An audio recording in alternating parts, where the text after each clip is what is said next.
শুরু হলো সব খবর। নিয়মিত এই আয়োজনে আপনাদের স্বাগত জানাচ্ছি আমি মৌসুমী আহমেদ লোপা। ধানমন্ডি ৩২ নম্বর বাড়িতে ভাঙচুরের ঘটনা অনভিপ্রেত, অনাকাঙ্ক্ষিত। ভারতে বসে জুলাই অভ্যুত্থানের বিরুদ্ধে পলাতক শেখ হাসিনার উস্কানিমূলক বক্তব্যের কারণেই জনমনে গভীর ক্রোধ থেকে এই ঘটনা ঘটেছে। বিকেলে প্রধান উপদেষ্টার কার্যালয় থেকে প্রকাশিত এক বিবৃতিতে এমনটা জানানো হয়। বিবৃতিতে বলা হয়েছে, গত ৬ মাসে ৩২ নম্বর বাড়িটিতে কোনো ধরনের আক্রমণ ধ্বংসযোগ্য হয়নি। গতকাল রাতে এটি ঘটেছে শেখ হাসিনার বক্তব্য ঘিরে। আরও বলা হয়, মানুষের মনে জুলাই গণহত্যা নিয়ে যে ক্ষত রয়েছে, সেই ক্ষততে একের পর এক আঘাত করে চলেছেন শেখ হাসিনা।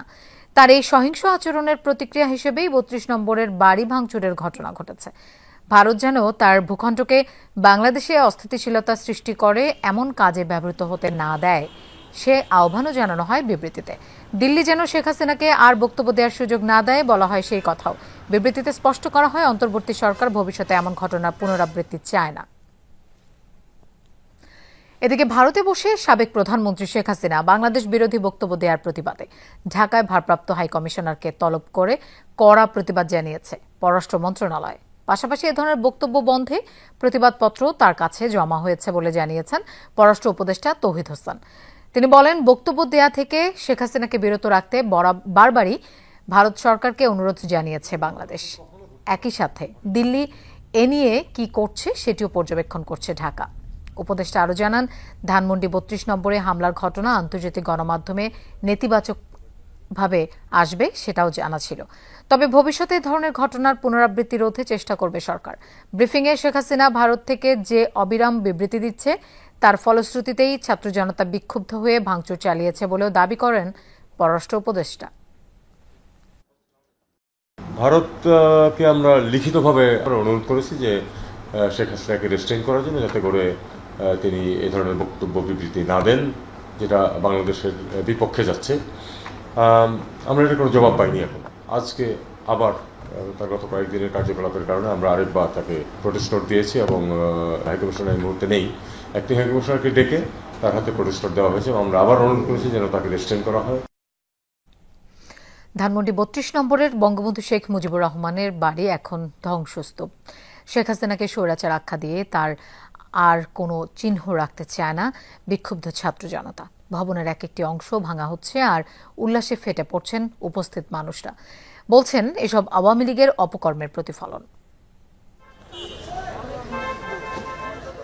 বঙ্গবন্ধু শেখ মুজিবুর রহমান স্মৃতি জাদুঘর যেন কঙ্কাল, দেখে মনে হয় এক যুদ্ধ বিধ্বস্ত স্মারক।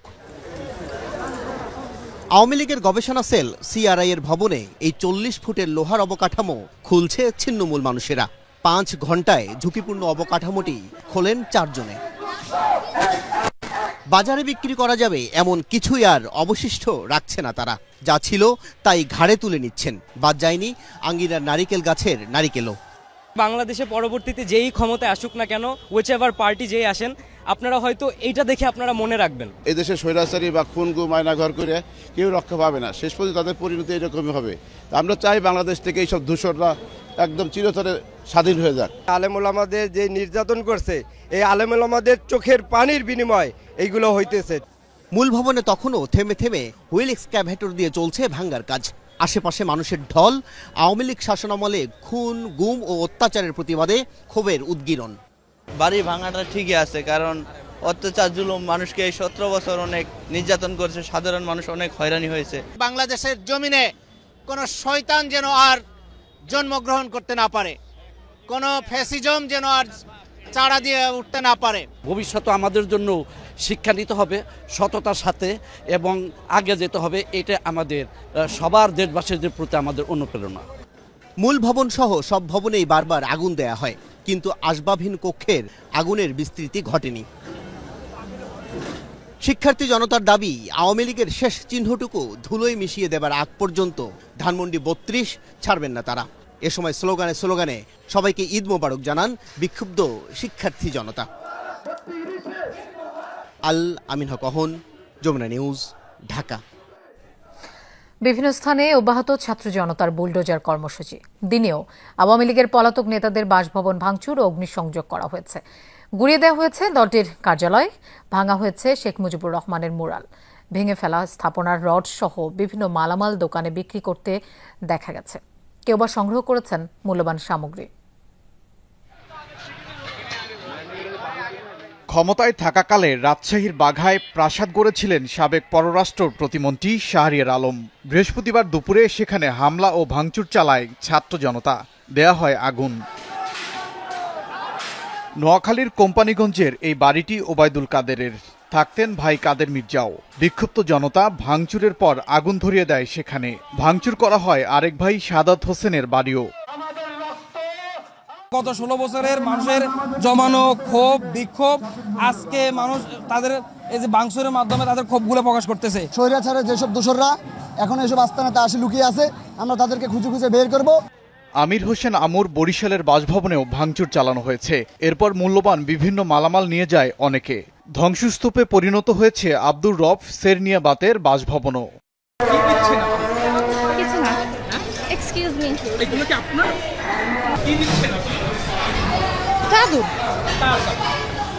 জনগণ নিতেছে, আমিও নিতেছি। এসব ঘরবাড়িগুলো যদি যারা অসহায় আছে তাদের থাকার ব্যবস্থা করতো, ভাঙা গেছে, দেশেরই ক্ষতি হয়েছে। ঝালকাঠিতে গুড়িয়ে দেওয়া হয়েছে আমির হোসেন আমুর বাড়ি ও স্ত্রীর নামে প্রতিষ্ঠিত হাসপাতালের নাম ফলক ও সীমানা প্রাচীর। পরে বিভিন্ন মালামাল নিয়ে যেতে দেখা যায় স্থানীয়দের। খুলনায় শেখ বাড়ি গুড়িয়ে দেওয়ার পর রড ইটসহ বিভিন্ন সামগ্রী খুলে নেন স্থানীয়রা। এরপর ভাঙারির দোকানগুলোতে তা বিক্রি করতে দেখা গেছে।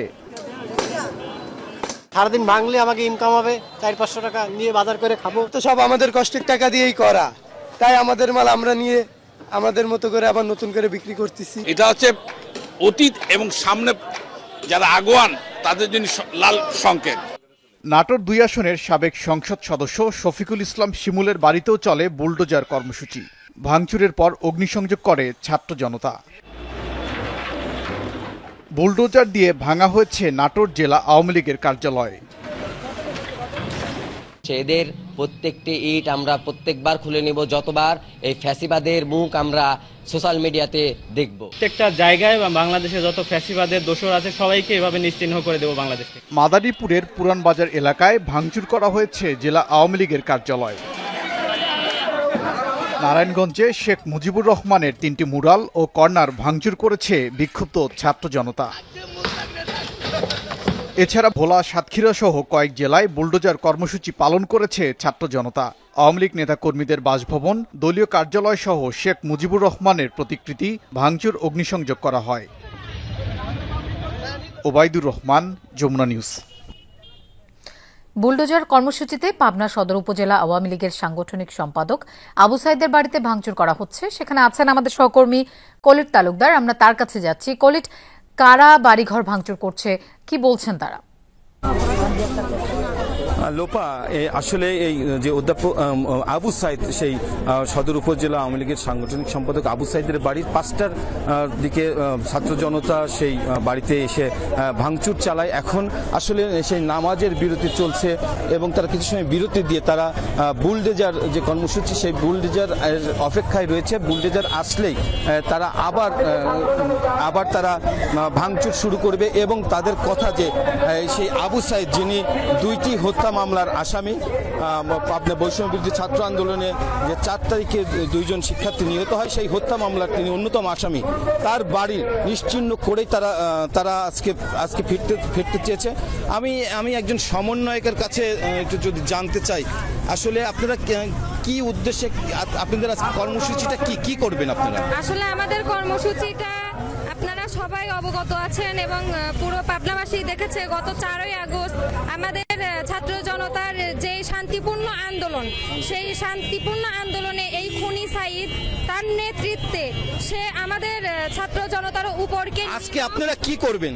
আজকে আমরা তারই প্রতিবাদে, সে যে হত্যাকাণ্ড চালিয়েছে, আমাদের 2 ভাইকে শহীদ করেছে, তারই প্রতিবাদে আমরা ছাত্র জনতা আজকে তার বাড়ি, শুধু তার বাড়ি নয়, আমরা তাকেও এই বাংলা থেকে নিশ্চিহ্ন করতে চাই। আসলে শুনছিলেন যে আসলে সেই যে সেই সাইদের বাড়িঘর তারা ভেঙে যাবে, তারা বিভিন্ন জিনিসপত্র, আমি যদি দেখাই, জিনিসপত্রও কিন্তু নিয়ে আসছেন এবং এই কর্মসূচি আসলে কতক্ষণ নাগাদ চলবে সেটি বলা আসলে যাচ্ছে না।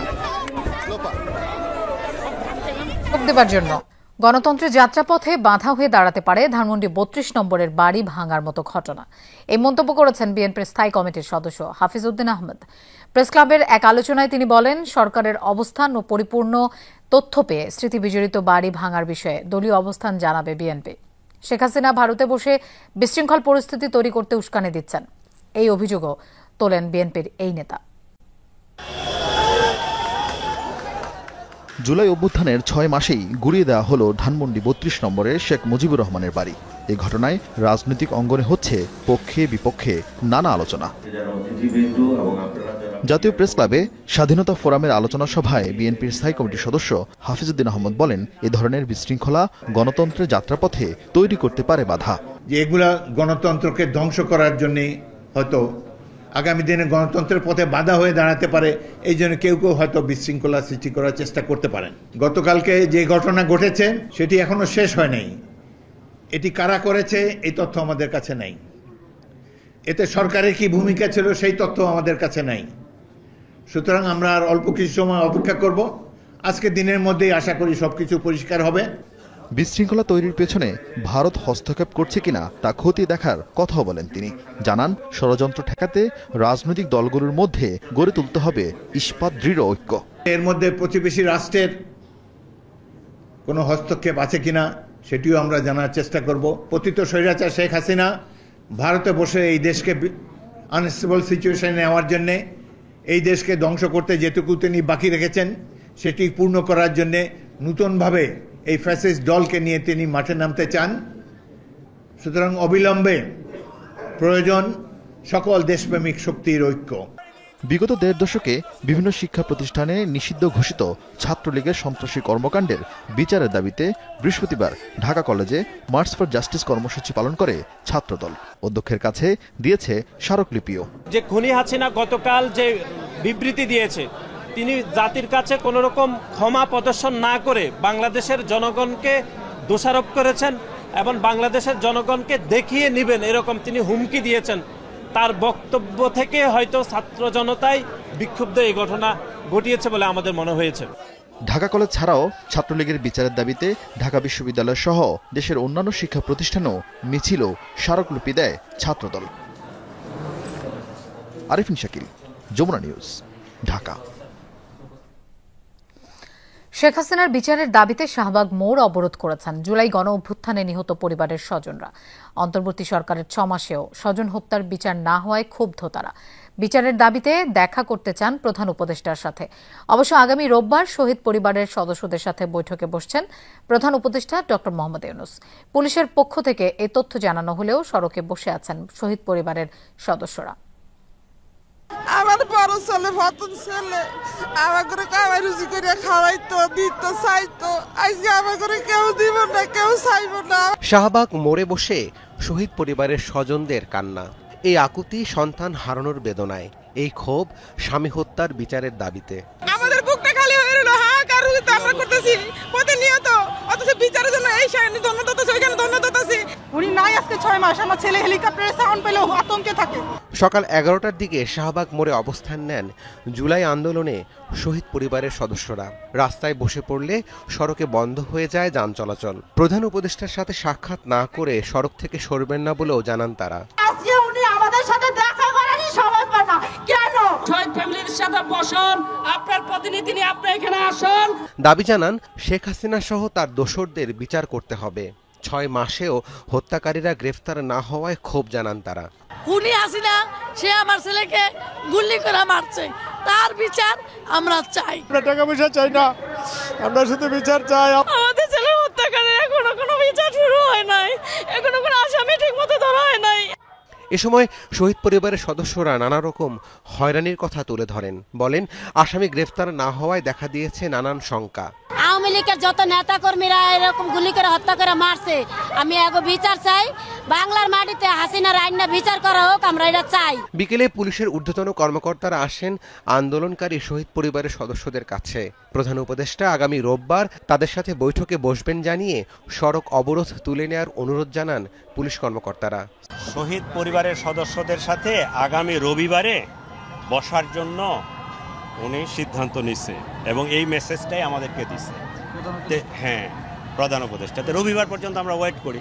তবে এমন ঘোষণা তো আশ্বস্ত হতে পারেননি শহীদ পরিবারের সদস্যরা। পরে আন্দোলনকারী শহীদ পরিবারের সাথে কথা বলতে আসেন জাতীয় নাগরিক কমিটির মুখ্য সংগঠক সার্জিস আলম। রাব্বি সিদ্দিকী, যমুনা নিউজ, ঢাকা। দর্শক, শাহবাগে এখনো সড়ক অবরোধ করে রেখেছে শহীদ পরিবারের সদস্যরা। তাদের সঙ্গে আলোচনা করে এখন গণমাধ্যমের সাথে কথা বলছেন জাতীয় নাগরিক কমিটির মুখ্য সংগঠক সার্জিস আলম। আমরা সরাসরি সেখানে যাচ্ছি। ইচ্ছা ব্যক্ত করেছেন এবং সেদিন শহীদ পরিবারের পক্ষ থেকে প্রকার যৌক্তিক দাবিগুলো তুলে ধরা হবে এবং প্রত্যেকটি যৌক্তিক দাবি দ্রুততম সময়ের মধ্যে অবশ্যই আমাদের শহীদ পরিবারের জন্য সেটি শহীদ পরিবারকে বুঝে দিতে হবে। এবং সবচেয়ে গুরুত্বপূর্ণ বিষয় হচ্ছে এই সরকার তাদের জায়গা থেকে যদি এই খুনি হাসিনা এবং তার যেই দোসররা বাংলাদেশে আমার এই হাজার হাজার ভাইকে শহীদ করেছে, রক্তাক্ত করেছে, খুন করেছে, যদি এই খুনি হাসিনা এবং তাদের দোসরদের বিচার করতে না পারা যায় তবে সেটি হবে এই সরকারের সবচেয়ে বড় সীমাবদ্ধতা। এবং এটি আমরা আমাদের জীবনের বিনিময়ে হলেও এই অন্তর্বর্তীকালীন সরকারের সময়ে আমরা এটি আদায় করে নিব। এই খুনি হাসিনার হুকুমে আমার শত শত ভাই বোনকে হত্যা করা হয়েছে, সেই খুনি হাসিনা ভারতে বসে ভিডিও কনফারেন্সে নির্লজ্জের মতো বক্তব্য দেয়। সেই খুনি হাসিনা হাজার হাজার ভাই বোনকে যখন আমার খুন করা হয় তার নির্দেশে, সেই খুনি হাসিনা তার সময় যখন শত শত হাজার হাজার গুম, হত্যা, খুন করা হয়, সেই খুনি হাসিনা এই বাংলাদেশে নির্লজ্জের মতো বিচার চায়। খুনি হাসিনার অবশ্যই বিচার হবে। খুনি হাসিনাকে এই বাংলাদেশে বিচার এনে এই বাংলাদেশে বিচার করা হবে এবং তার ওই বিচারের মঞ্চ হবে ফাঁসির মঞ্চ। আমরা স্পষ্ট করে বলি, দেশ এবং দেশের বাইরের যারা খুনি হাসিনাকে আশ্রয় দিচ্ছেন, প্রশ্রয় দিচ্ছেন, বিভিন্নভাবে প্রমোট করছেন, প্রত্যক্ষ এবং পরোক্ষভাবে আপনাদেরকে এই বাংলাদেশের শহীদ পরিবার, আহত যোদ্ধারা ভুলে যায় নাই।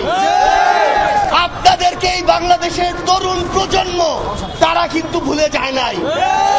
তারা ওই অভ্যুত্থানে একসাথে ঐক্যবদ্ধ হয়ে রাজপথে নেমেছিল, প্রয়োজন হলে আবার রাজপথে নেমে আপনাদেরকে বিচার করা থেকে শুরু করে আপনার অস্তিত্ব কিভাবে এই বাংলাদেশে আপনার অস্তিত্ব নিয়ে আপনি চলেন সেটা আপনাকে বিচারের সম্মুখীন করে আপনাকে বুঝিয়ে দেওয়া হবে এই বাংলাদেশের শহীদ পরিবার কি পারে, আহত যোদ্ধারা কি পারে, তরুণ প্রজন্ম কি পারে।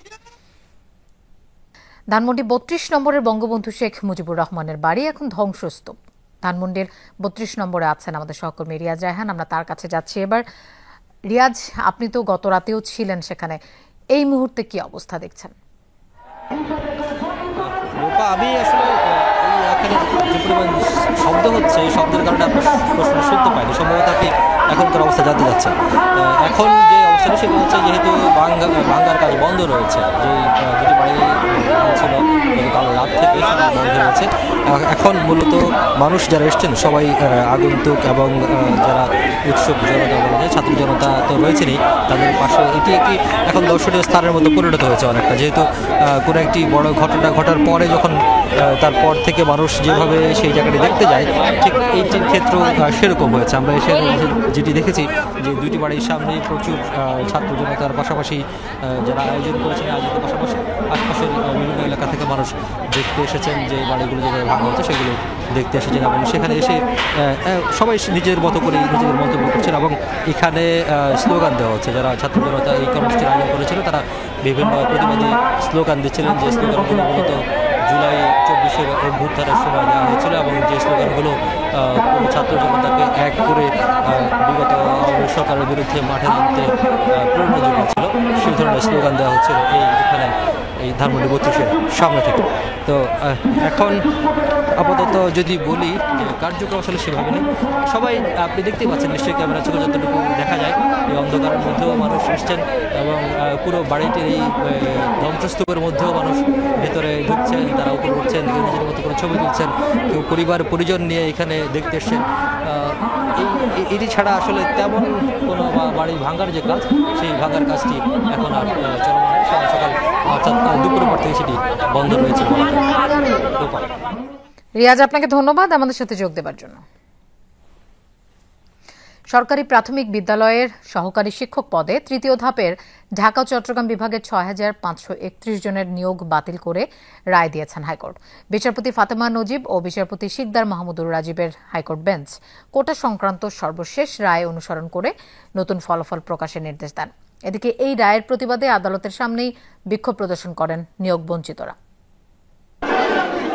২০২৪ সালের ৩১ অক্টোবর প্রকাশিত হয় প্রাথমিক শিক্ষক নিয়োগের ঢাকা এবং চট্টগ্রাম বিভাগের ফলাফল। নানা ধাপ পেরিয়ে চাকরিতে যোগদানের প্রস্তুতি নিচ্ছিল উত্তীর্ণরা, কিন্তু হাইকোর্টের একটি রিটের কারণে ঝুলে যায় নিয়োগ। আদালতের রায়ে তাই বিক্ষুব্ধ হয়ে ওঠেন এসব চাকরি প্রার্থী। কান্নায় ভেঙে পড়েন অনেকে। প্রায় আধা ঘন্টা ধরে চলে প্রতিবাদ। হাইকোর্ট প্রাঙ্গণে ছড়িয়ে পড়ে উত্তেজনা, পরে পুলিশ এসে সরিয়ে দেয় বিক্ষোভকারীদের। রেজাল্ট তৈরি হয়ে গেছিল এই জুলাই অভ্যুত্থানের আগে, এবং এই সরকারের রেজাল্টে দিচ্ছে, অধিদপ্তর এই রেজাল্ট দিচ্ছে, তাহলে সেটার অধিদপ্তর সেটার ভুক্তভোগী কেন আমরা হব? বিধান রঞ্জন রায় আমাদের বলছে তোমরা একজনও বাদ যাবে না। হাইকোর্ট থেকে সরিয়ে দেয়া হলে নিয়োগ বঞ্চিতরা গিয়ে অবস্থান নেন সচিবালয়ের সামনে। পুলিশ সরিয়ে দিতে গেলে সেখানেও বাধে বাকবিতণ্ডা। একটা স্বাধীন দেশে একটা নারীর কি কোনো ইয়ে নাই? এখন আমরা কেন ফ্যামিলির কাছে মুখ দেখাবো? আমরা অ্যাপয়েন্টমেন্ট লেটার করে পাইছি, আমরা মেডিকেল করছি, আমরা যোগদান করব এক সপ্তাহ পরে, কেন আমাদের রেজাল্ট বাতিল করছেন? রিটকার ইয়াসিনের আমাদের কাছে একটা রেকর্ড আছে, ভয়েস রেকর্ড। ও আগে থেকেই ওদের সাথে বিচারপতির আগেই কথা হয়েছে, বলতেছে যে সবকিছু ওদের পক্ষে, সবকিছু ওদের আমলে। চূড়ান্ত তালিকা থেকে বাদ পড়া ৩০ জনের রিট আবেদনের চূড়ান্ত শুনানি শেষে বিচারপতি ফাতেমা নাজিব ও বিচারপতি শিকদার মাহমুদুর রাজীবের হাইকোর্ট বেঞ্চ এ রায় দেন। মেধার ভিত্তিতে পুনরায় নিয়োগ দেওয়ার নির্দেশ দেন আদালত।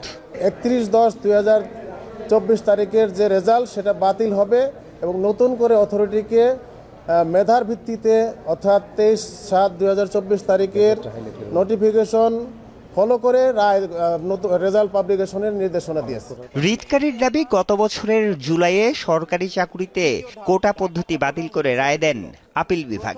এরপরেও ফলাফলে দেখা যায় ৮০% নিয়োগ দেয়া হয় কোটার ভিত্তিতে। এই রেজাল্টটা সম্পূর্ণ মেধার বিপরীতে ৬,৫৩১ জনকে নিয়োগ দেওয়া হয়।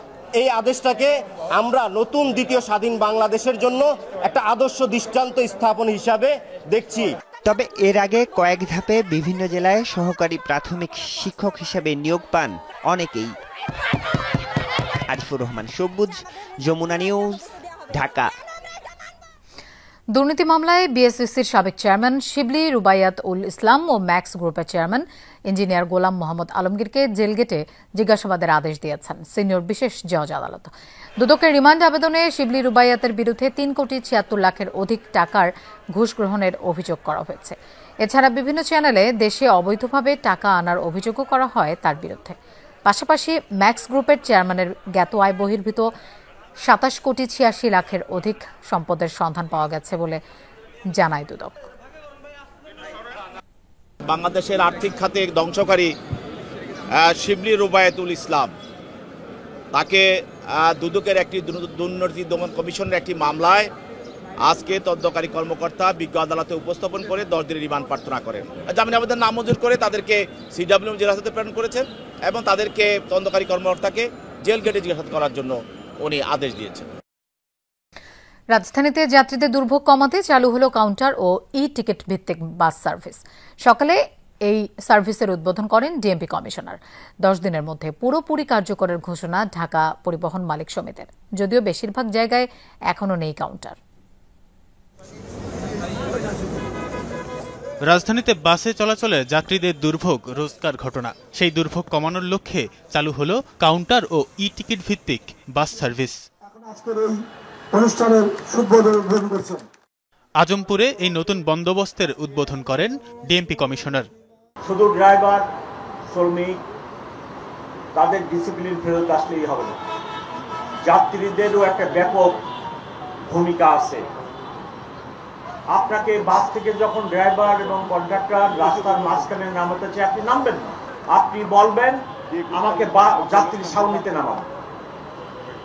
এটি আপনার জন্য নিরাপদ।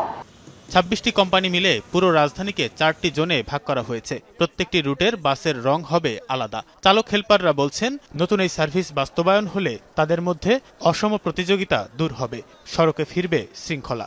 ড্রাইভারদের জন্য অনেক উপকার হলো। রাস্তায় মনে করেন যে আগে যে মালিকরা কন্ট্রাক্ট নিত যাই করি করতে লেগে রাস্তায় পারাপারি গ্যাঞ্জাম মানে অ্যাক্সিডেন্টের দুর্ঘটনা বেশি করতো। দৌড়ে মানে রানিং বাসে উঠে যেত। এখন তো ওই সিস্টেমটা নেই, এখন বাস এক জায়গায় থামবে, কাউন্টার থেকে যাত্রী তুলবো, কাউন্টারে যা যাত্রী আবার নামাবো, তার আর কোনো ঝামেলা হবে না আর আগের মতো। যাত্রীরা বলছেন, এই ব্যবস্থা কার্যকর হলে প্রতিদিন বাসের মধ্যে কন্ডাক্টরদের সাথে যাত্রীদের বাকবিতণ্ডার সুযোগ থাকবে না, সবটাই নিয়ন্ত্রণ হবে ই-টিকিট সিস্টেমে। হেল্পারদের সাথে আমাদের ঝামেলা হইতো, এখন তো ওদের সাথে কোনো কথা বলারই আমাদের প্রয়োজন নেই। আমরা নির্দিষ্ট কাউন্টার থেকে টিকিট কাটবো। প্রতিটি স্টপেজে যদি কাউন্টার ভিত্তিক যদি গাড়ি থাকে তাহলে পথের মাঝখান থেকে লোকজন উঠানো বন্ধ হবে। যত্র গাড়ি ব্রেকও করবে না, প্রতিমধ্যে দুর্ঘটনা ঘটবে না। ই-টিকিট সিস্টেমের ফলে আর কি আমরা কাউন্টার থেকে টিকিট কাটটা হাফ বাড়ায় উঠতে পারবো। সেক্ষেত্রে আমাদের সাথে স্টাফদের কোনো সম্পর্ক থাকবে না। তবে রাজধানী ঘুরে দেখা যায় এখনো বেশিরভাগ স্টপেজে নেই কাউন্টারের ব্যবস্থা। আগের মতোই যাত্রী ওঠানামা করছে যেখানে সেখানে। ঢাকা পরিবহন মালিক সমিতি জানিয়েছে, 10 দিনের মধ্যে সব রুটে নতুন এই সার্ভিস কার্যকর হবে। মেশিনের কিছু ত্রুটি বিচ্যুতি আমাদের কাছে রিপোর্ট আসছে, একসাথে এতগুলি মেশিন। আমরা এটাকে ভাগ করে আরো কোম্পানিকেও খবর দিছি, দরকার হলে তাদেরকে ভাগ করে দিব, যার জন্য আমরা পুরো শহর একসাথে হাত দিই নাই। আমরা টার্গেট করছি যে আমরা 10 দিনের মধ্যে ইনশাল্লাহ এটা ফুল ফ্লেজ করব। বন্দোবস্ত যাই হোক, যাত্রাপথে ভোগান্তি আর নিরাপত্তাহীনতা থেকে মুক্তি চান নগরবাসী। তানভীর সিদ্দিক টিপু, যমুনা নিউজ, ঢাকা। সরকারি কর্মকর্তাদের প্রশিক্ষণ ও কার্যক্রমের সুবিধার্থে বিসিএস প্রশাসন একাডেমিতে বিশেষ বাস সুবিধা চালু। সকালে বিসিএস প্রশাসন একাডেমিতে 40 সিটের অত্যাধুনিক বাস দেওয়ার কার্যক্রম উদ্বোধন করেছেন জনপ্রশাসন মন্ত্রণালয়ের সিনিয়র সচিব ডক্টর মোহাম্মদ মোখলেসুর রহমান। একাডেমির মেডিকেল সেন্টারেরও উদ্বোধন করেন তিনি। দেয়া হয় একটি অ্যাম্বুলেন্সও। মন্ত্রণালয় জানিয়েছে, বাসটিতে টয়লেট সুবিধা সহ অত্যাধুনিক সব সুবিধা রয়েছে।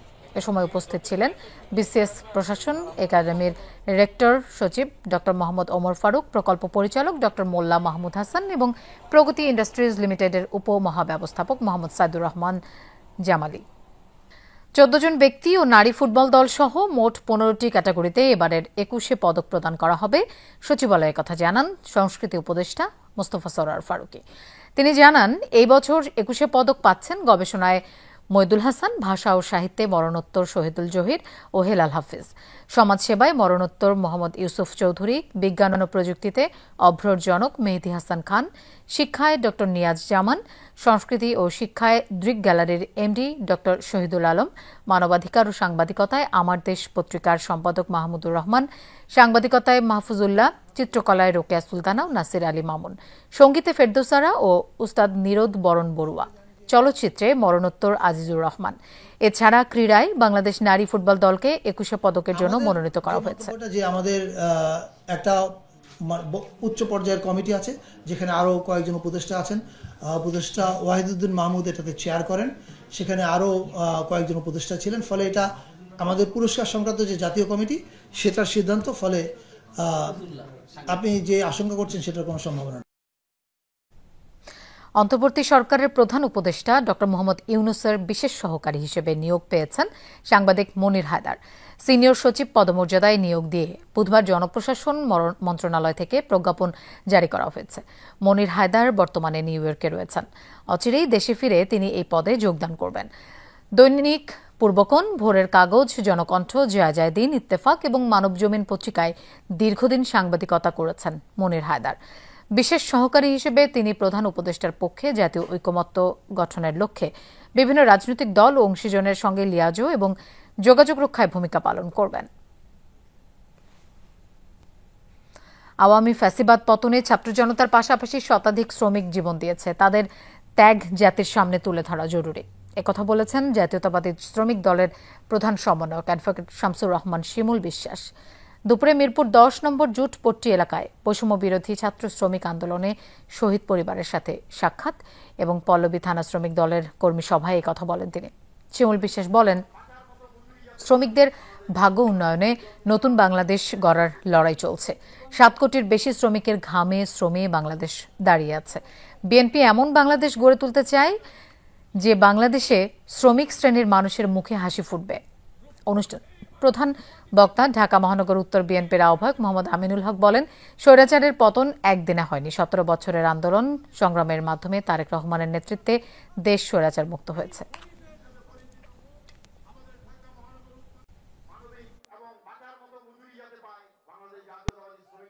এই স্বৈরাচারের পতন কিন্তু একদিনে ঘটে নাই। এই স্বৈরাচারের পতন দীর্ঘ 17 বছরের সফলতা হিসেবে বিএনপির ভারপ্রাপ্ত চেয়ারম্যান জনাব তারেক রহমানের নেতৃত্বে এই স্বৈরাচারের পতন হয়েছে। উন্নত বাংলাদেশ গঠনের জন্য এই লড়াইয়ে শ্রমিক শ্রেণী সবচেয়ে সাহসী ভূমিকা পালন করবে।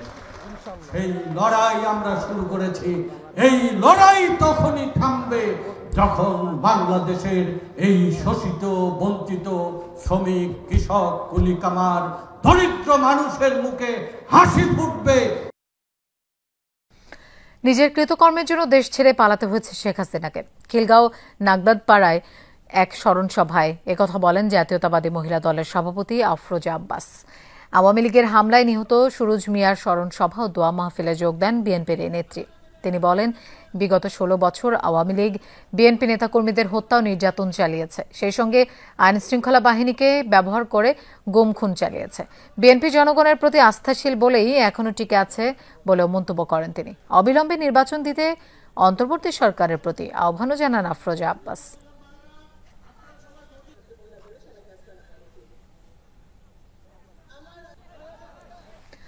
দেশের স্বাস্থ্য খাত ভুল পথে চলে গেছে বলে মন্তব্য করেছেন স্বাস্থ্য খাত সংস্কার কমিশনের সদস্য অধ্যাপক ডাক্তার লিয়াকত আলী।